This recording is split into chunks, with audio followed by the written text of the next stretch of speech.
the gift I was given, the gift of understanding, the gift of trust, the burden of being trustworthy, the surprise of being told what no one else was told before, the decision I was put in front of. Take it or leave it.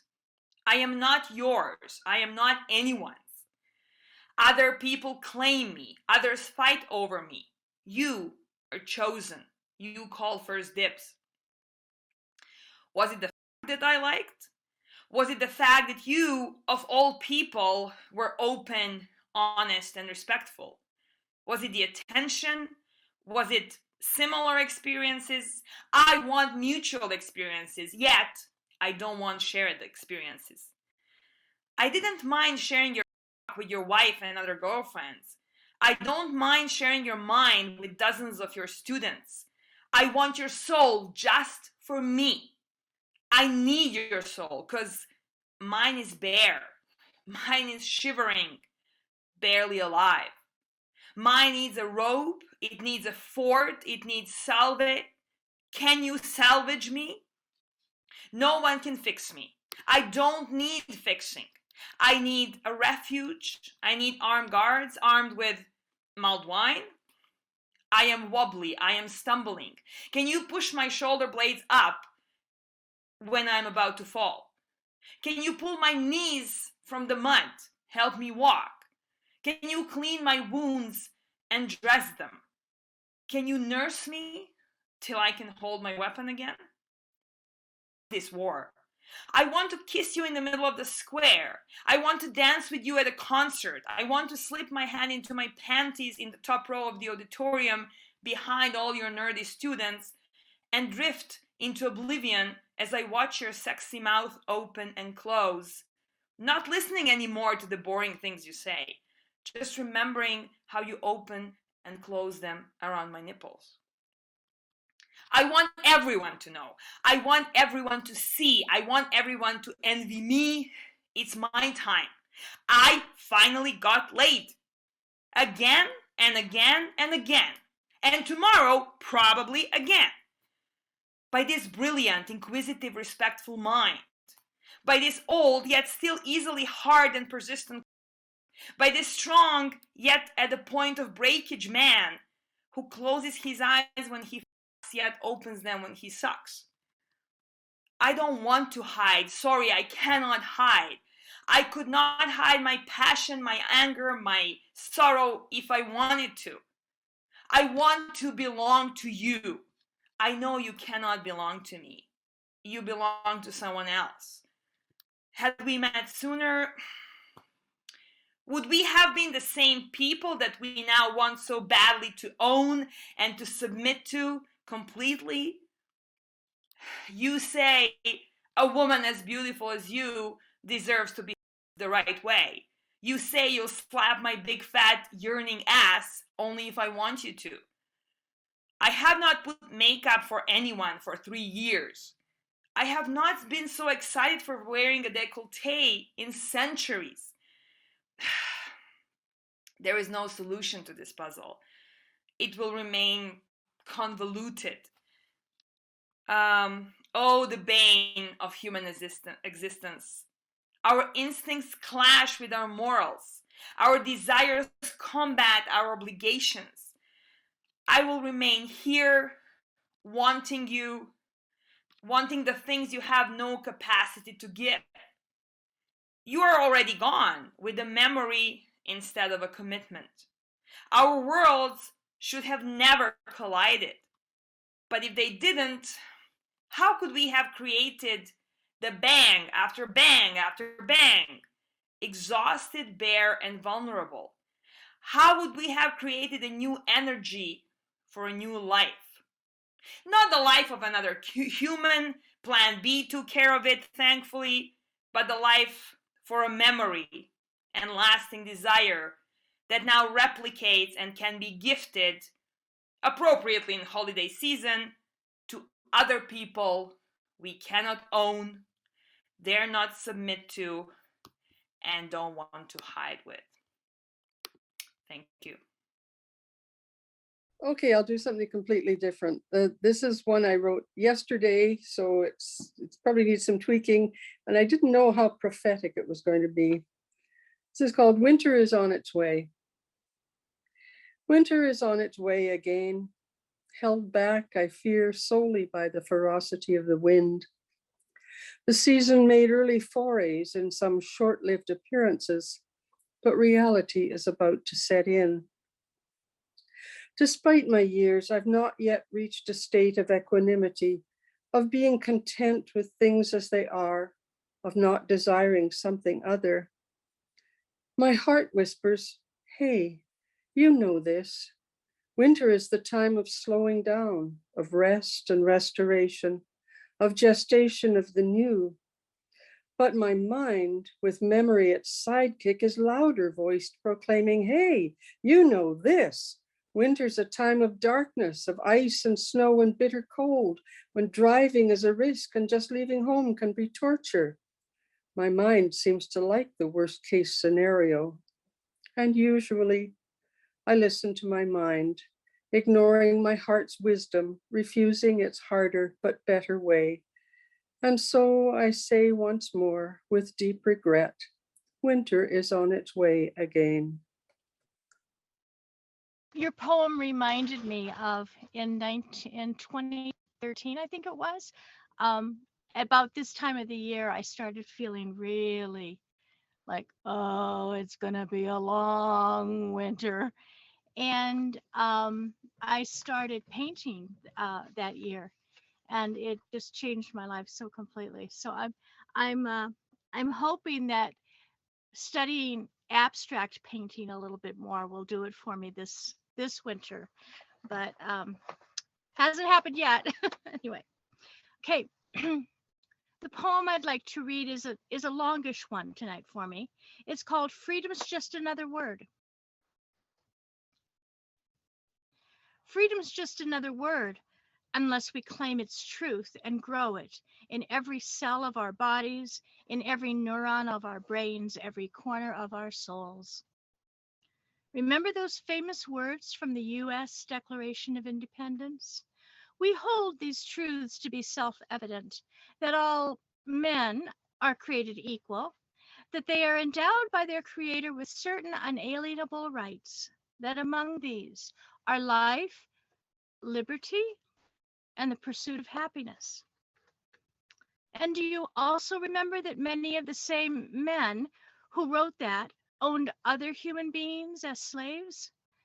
That African Americans, Native Americans, and, oh yes, women were not able to vote or participate in public life in any real way until at least 100 years after that? Oh, yes. The land of the free and the home of the brave. Oh, no, no, no, no, no. And we in Canada have our own histories of double talk, blindness, and systematic injustice, too. And now, here today, I'm one of the luckiest people who have ever lived. I and many of you have won the greatest birth lottery of all, to be born in North America quite recently in human history. Luckier than kings and queens of only a century or so ago, in that most of us have what even they didn't: indoor bathrooms, hot and cold running water, central heating, and freedom, or so we're told. Yet now, here today, how free are each of us, really? Who gets an education without becoming indebted for half a lifetime? Who gets the internships that lead to the great job offers? Who gets to awaken in the morning without an alarming clock, blasting us into consensual reality much too early? Who gets the moments of leisure to notice the colors of autumn? Who of us have not been held captive by trauma, by debt, by too many demands, or by someone in our own homes who is supposed to love us? Who has not been told exactly what to think, believe, or do, or else? Well, some of the time, some of us have been free of some things, free to do some things, free to be some things. But I want to also be free inside, free to think my own thoughts, free to follow my own interests and passions, free from the internalized oppression of the brainwashing of the media, of capitalism, of government, of the churches, of parents, of teachers, of everyone. Of course, not all is brainwashing. Some of those same groups have taught me how to think, not what to think. Some have nurtured liberty, not coercion. Yet, like the Declaration of Independence, there's premature congratulations on our rights of life, of liberty. But let us claim all the freedoms we can every day. Let us look squinty-eyed at all authority and see what truth we can. Let us all be free to buy anything we need at the grocery store. Let us never again have to add up everything in the cart before we get to the cashier, just to make sure we have enough money to stay alive for another week. Let us be free to think the unthinkable, explore the heresies, learn about what's deliberately hidden. Let us claim our freedoms to think, ponder, talk about our truths, and uproot other people's control of our consciousness. Let us be free enough to imagine that which so often feels impossible, a world of respect, creativity, and justice. Otherwise, freedom's just another word. The poem I wrote was in response to the floods in the Fraser Valley in BC and the terrible dilemmas the farmers were placed in when they were told they had to leave their farms and leave their animals. Oh. So this is a warning to anyone who has who cries easily.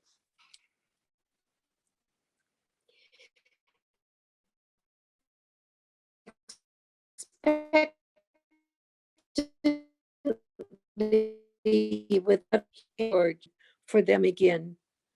No disinfectant odor smarts their eyes. No mechanical pump signals relief at end of day. Only silence greets their agony. Blinded by their pain, they bawl into a restless sleep. Until dawn filters golden through the rafters. Their ears strain for the daily early welcome sounds of scattered hay, signaling an end to hunger, of clanking vacuum pumps to relieve their bloated udders. Still, this yearning is only met by silence. Dark pools ooze around their hooves as puddles converge from large to deep. A shared fear snakes around the barn. They're keening now at frantic pitch. While gritty wet creeps up their legs, it grabs and fetters fast their feet. They shiver as they bellow. Quieted as this mud pack cools and buoys their swollen teats, providing brief respite before it crawls higher, placing a leaden cloak upon their shoulders, holding them as they struggle, desperate to escape. But where? It reaches their tongues and lips, but does not quench their thirst. They raise their heads to jerk free, but they can move no higher. As it creeps up their necks, they choke and gag. Their eyes bulge out in terror. They bawl, they crawl, they call. They cry is no escape. The slimy mire fills their mouths, their nostrils, throats. They slump, muted all. Motors skid along the flood-drenched paths, allowed to return home at last.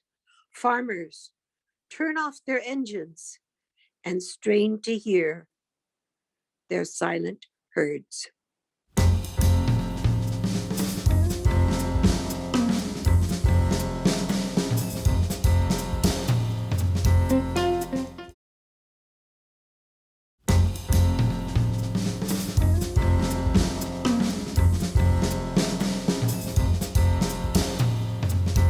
Hi everyone, my name is Pri. I'm a friend of Silvia's.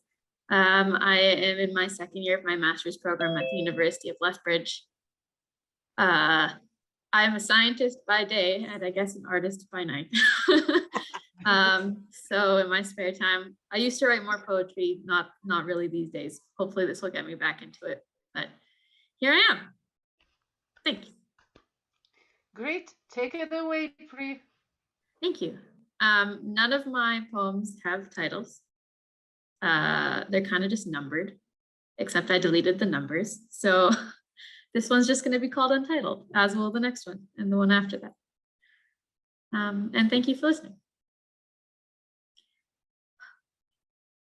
Like a caged bird, wings clipped, I held you in my broken hands. The whites of the scars shining past my skin, wrapping grotesquely around your frail quills. I had no idea that the way I held you would ultimately destroy the fluttering in your defiant chest, that it would eclipse the sun in your smile and snub out the stars in your eyes. I'd only meant to embolden you, to give you the flora and fauna that was missing in the lush of your mind. I meant to grow blazing orchids in you, as resilient as you. I had meant to create entire forests in you and nourish the scorched land of your body. I have failed you, your hopes, your dreams. I have taken every piece of you, twisted them in uncaring fingers, then tossed the shards as if there was nothing there to begin with. I plucked your feathers clean and watched you grasp at more, slaughtering you before you could find air. Thank you. Yeah, I'm being a published poet. I got a couple of books out, and I've been doing a lot of readings down through the States and up in Canada here. I've been on the radio a few times. I'll be on December 20th on the radio down in Ottawa at 6:15. And like I say, I got a couple of books out there, and I've been with a lot of reading groups, like even like the Stroll Poets in Edmonton and the Parkland Poets, and out in Sherwood Park, the Writers Foundation of Strathcona County. I do host a show there, Poets in the Park, every third Wednesday of the month. So I'm running that for a little while here. And so I just got a hold of you guys one time. I just was at the Parkland Poets and found out about the Owl Port here. And so I joined in, and I've been here for a little while since the start part of the year. So that's about it, I think. Thank you, Guy. Okay, so this is one poem I written a little while back. It's actually my one book, The Theater. So it's called To a Silence. To a silence, Gray's ghosts talk without a voice, in a body, in a mind. As past touch, an empty comfort. Look into the mirror, full of faces staring over and over again. Can't see oneself. Let it go. Didn't mean it to be. Turn away, in a body, in emotion. Forgive the silence. Find one's reflection in the mirror. You're only human.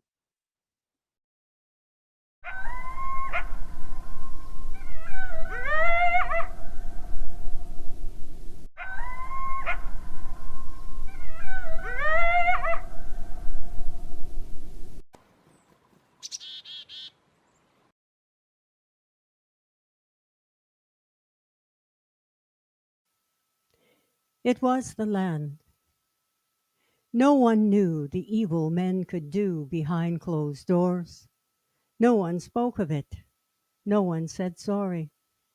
And in the end, it was the land, the very land itself, that spoke. It was the land that carried the secrets, that knew the truth, that yielded a million sorrows, that stopped us like a thunderbolt in the streets. God forgive us, the whispers were true.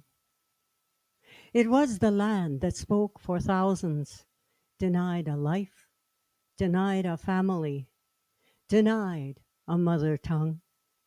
And as our grief-filled days stretched out before us like a blanket of fear from the land of the Mi'kmaq to Haida Gwaii, we were numb with disbelief. For it was the land, the very land itself, that spoke to us in the darkness, in the sacred smoke of our ancestors, and in the voices of our children who whispered on the wind, guiding us, showing us the way, telling us there will be a time for coming together as a nation, as a people, and as a family, to celebrate now and lift our brothers and sisters as never before. Our tears are never far from the surface. It always gets darker before the light comes back.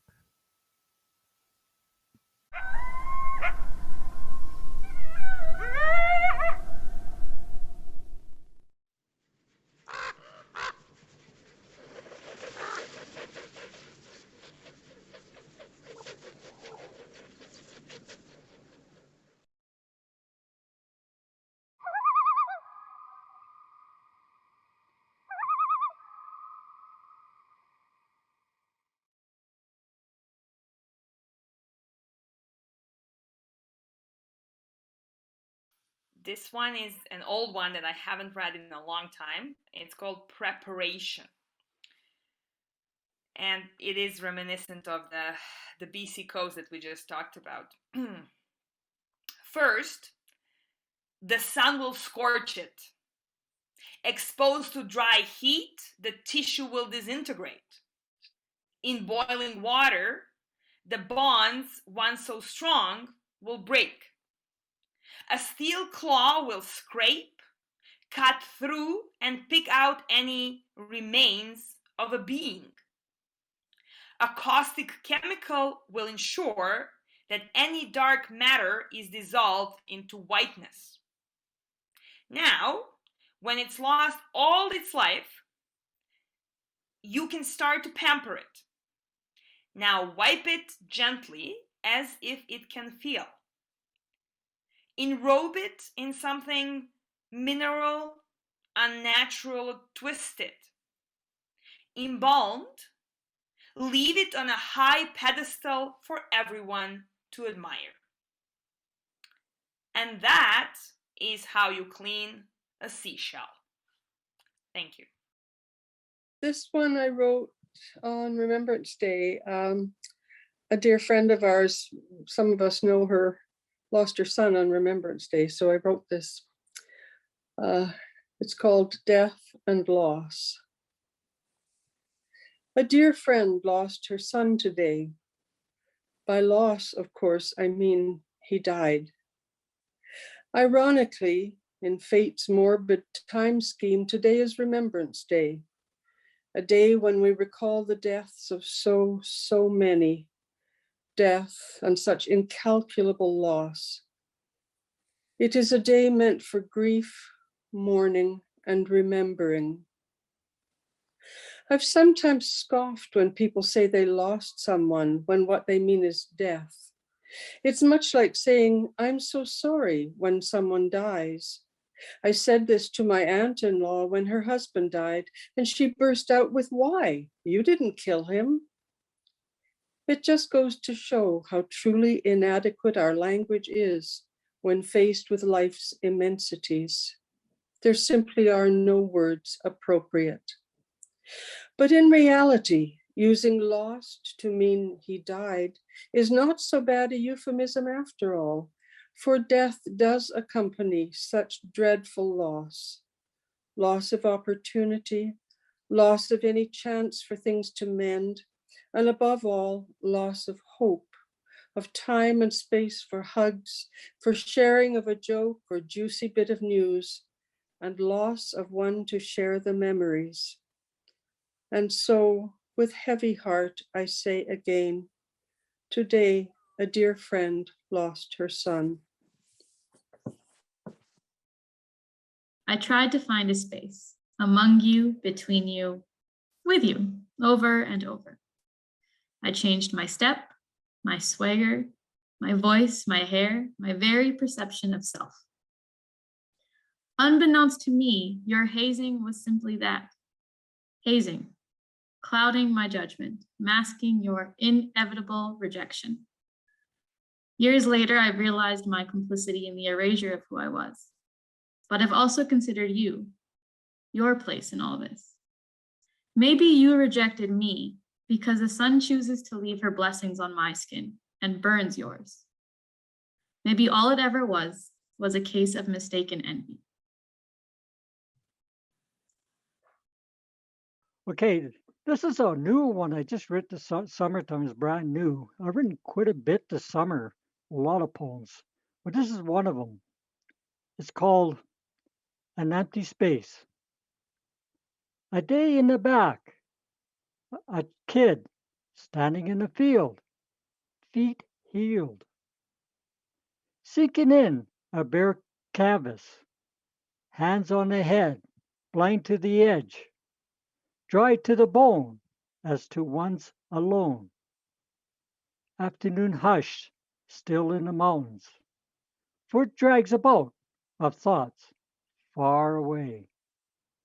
On one's keeping, loosened eyes drifting, cold shoulder grasping, overlooked, swirling. An empty space, doesn't have a place, doesn't have a face. One's toe nodding. Somewhere out there, there's a voice to listen to. Out of the near, naked to the day, a call to the ear. Choose the shoes to pursue, not what matters to the who. It's you. Stand on your feet, get along with life, and get back to it again. Thank you. Here's a little poem from my book. It's called It's Howlin' Time. And it's one that I wrote back in the 80s, many moons ago. And I wrote it when I was a young single parent. And if anyone is familiar with that, that can be a trying time in your life.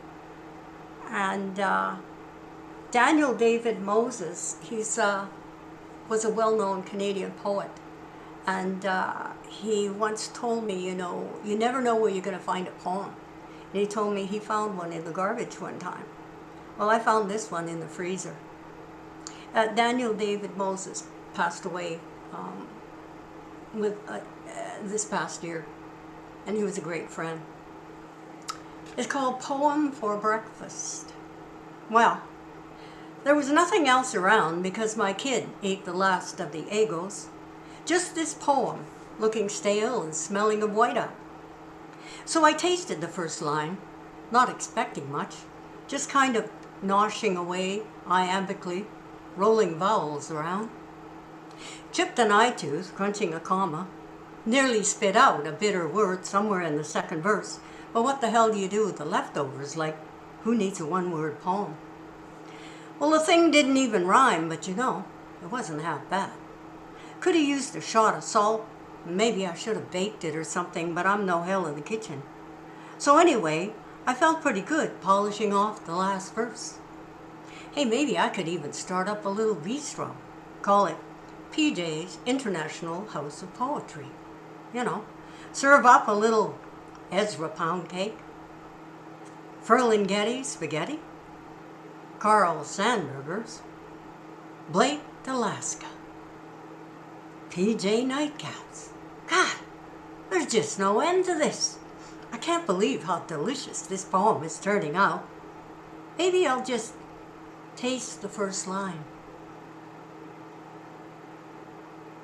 Actually, I read the end of it wrong, but it's the same thing. It's supposed to be, maybe I'll just taste the first couple words.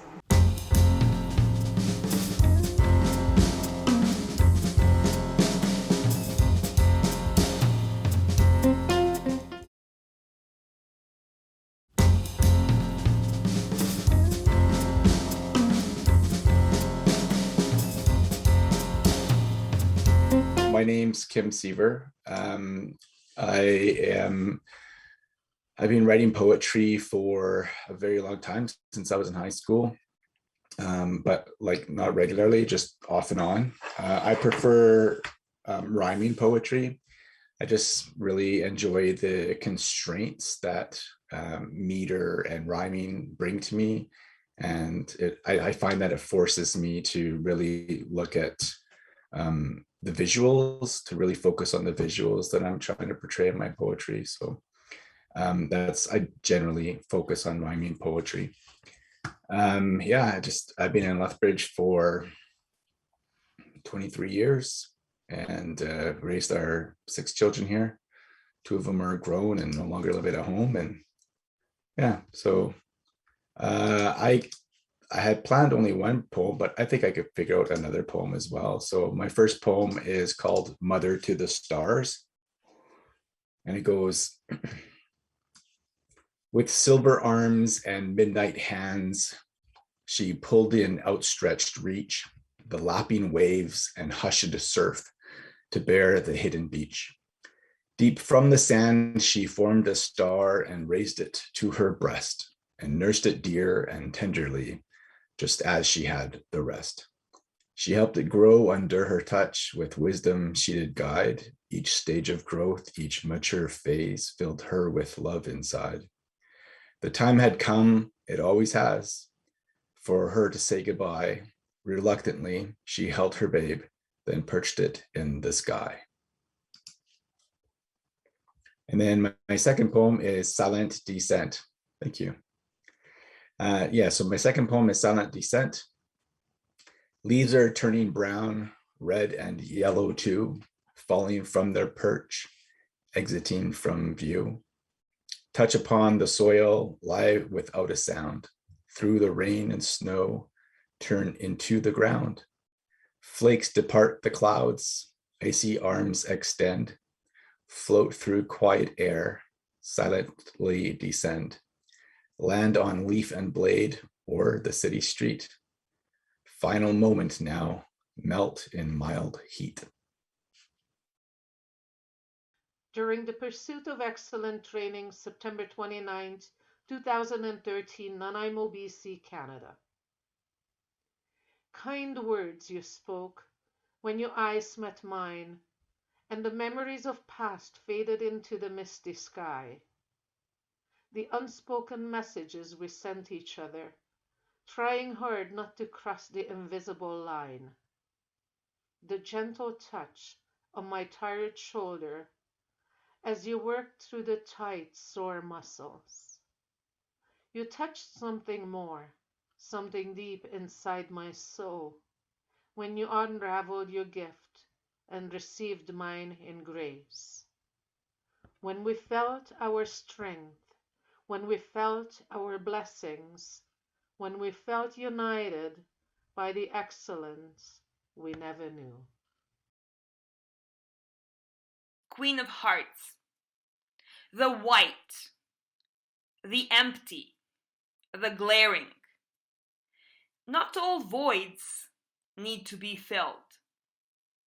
The wakening, the disturbing, the wrong. Not all sounds need to be numbed. The running, the painful, the loud.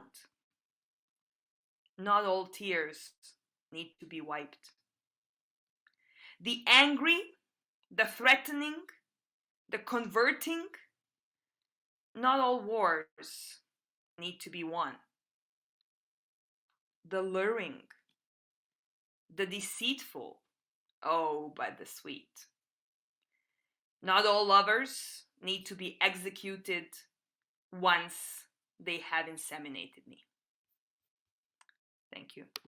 This is a poem I haven't looked at, so it probably needs some editing. It was written as to one of the prompts in one of Kat, in the poetry group that Kat has. And Kat, I think it was an evening we'd been doing Joy Harjo poems, but I'm not sure. And I think the prompt was, do you believe in unseen forces, unseen powers, other than what you can actually see? So I wrote this as my response. It's called Hope. Shall I count to 5, Ryan? Hope. Locked in my narrow perspective of how I see this year of 2021, I wonder, is there hope? Can this ailing planet be healed so life as we know it can continue? Can the meanness of spirit, the disdain for others so prevalent throughout the world, ever be transformed to kindness, generosity, compassion? Can the age-old wisdom of the golden rule ever be truly lived? I waver on a tightrope of despair, inching my careful way towards hope. But beauty calls me. Open your eyes, open your heart. Love abounds. Don't give in to smallness. Lift up your head and sing. Dance your way to finding hope.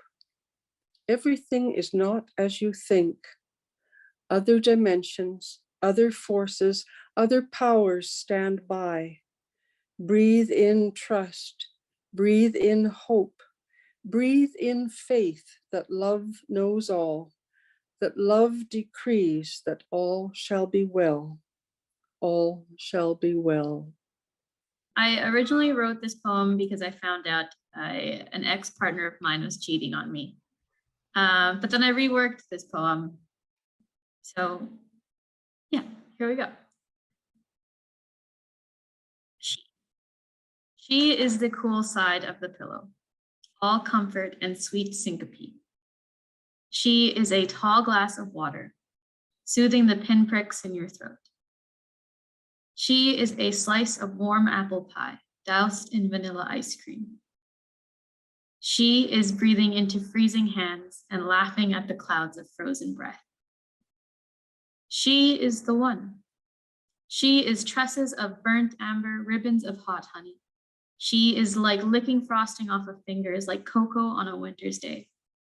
She is the breath of warm air after plunging into saline waves. She is the cozy sweater fresh from the dryer. She is the one that I was forced to let go of.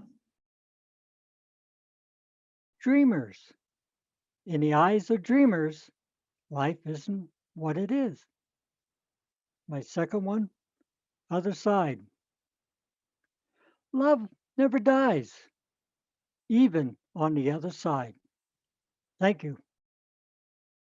I will. I will have the courage to do the things I want to do and let go of everything that does not serve me anymore.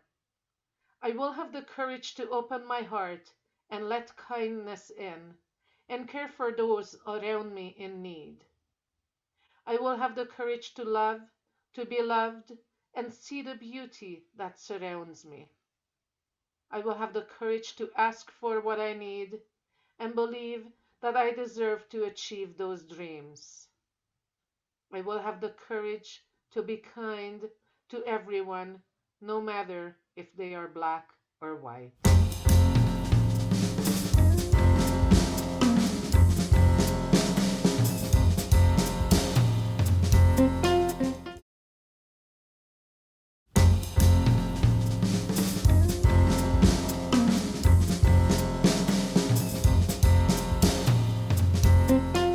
Hi everyone, I'm Elaine Nadal, ELAINE NADAL.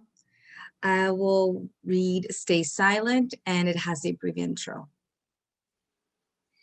Ay, no digas nada, que se caiga la lengua, no digas nada, se te caerá la lengua, no digas nada. It takes 4 generations to break a curse. Mother told sister she won't have kids because she's bad seed. Poor sister lost 5, 4 miscarriages and 1 stillborn. Stay still spell, bred by her giver, who begat it from her maker, who got it from his creator. Push, push the jinx away. Sister prayed. Mother thought her prayers were no good because they were either too soggy or too stale and missing some grit and bone, and flowers ain't gonna grow. She needs to pray harder. She needs to push more. But she's got a sincere heart, Mama. Push, push the jinx away. Mother said sister's got a dirty heart and she needs to make herself good. Drink these soapy suds, cleanse your tongue, purify your insides. That's gonna make her sick, Mama. Push, push the jinx away. Sister pushed a stillborn baby. Baby never cried, sister often cries. Therapist told her to meditate, and she meditates in her cage for 4 minutes and 33 seconds. She's got the faith of a mustard seed and the hatred of a mountain. Thank you. Even though we had COVID, our pets still had to go to the vet, but they were very cautious and we couldn't go inside. COVID vet visit. I called on arrival as per her request. Kate opened the clinic door on the west. I'll get the kennel. Please pop your car's hatch. I did as advised and released the hatch. Shaken, eyes fearful, with their ears turned down. "You're not our mistress," was clear from their frowns. Kate staggered under our cage's wide hulk. 4 bodies slid as they shifted their bulk. These are Bengal cats mixed with Siamese. Their leopard cat roots make them ill at ease. Bangles and lightning fight every day. They bite and they scratch. I hope they're okay. Later, the vet rang my mobile car line. We gave the kittens their shots. They're all fine. Thanks. And you'll neuter poor Lightning today? Yes, and next month, your Bangles will spay. The cats are siblings, just like the kittens, so pregnancy is strictly forbidden. The cats and kittens' parents are siblings too. The cats and kittens are cousins, ergo. Look, lady, I'm really busy. Genealogy talk makes me dizzy. Soon Bangles can't get pregnant by her brother. Got any concerns about the others? Well, Fluffy's too thin and Thunder's too fat. Perhaps she has worms, perhaps he eats rats. Look, their weights are just fine. We'll deworm them all. Cats eat mice full of worms, both large and small. Now don't worry about the days ahead. I'll take care of your kittens. Go home instead. We'll call you when the 4 can come back home. But bring lots of money, then they'll again roam. This is a poem that I wrote recently because a friend of mine was asking this question, and it's the title of the poem. What is your soul looking for?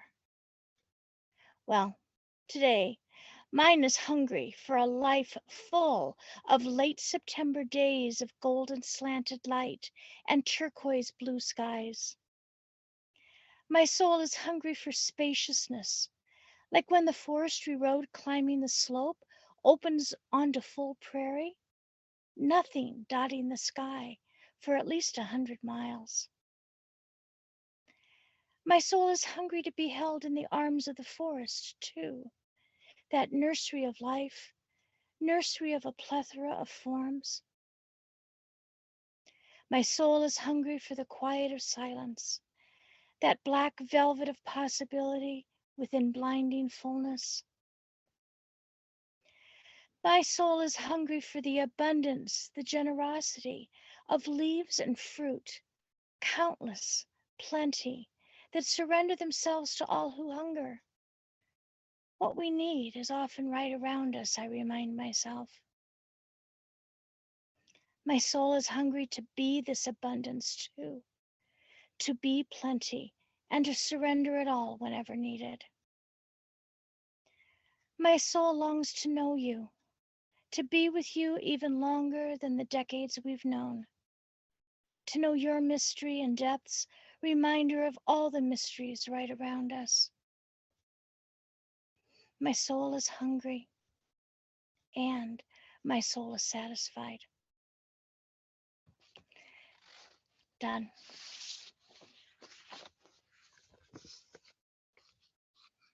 Okay.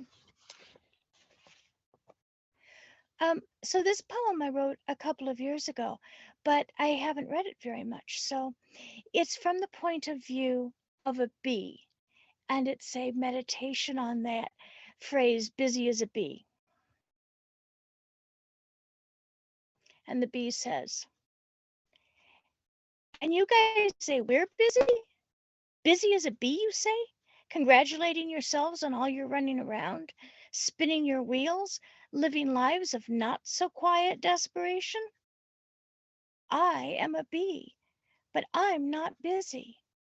I'm gloriously, happily making ambrosia, food for the gods, and food for the bees who will replace me.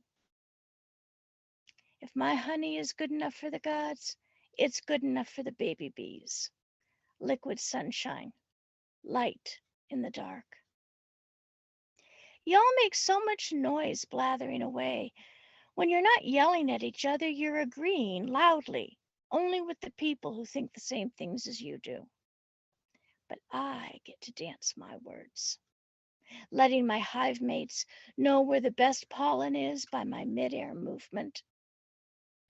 What would it be like if you all didn't speak, but danced instead of posting to the internet?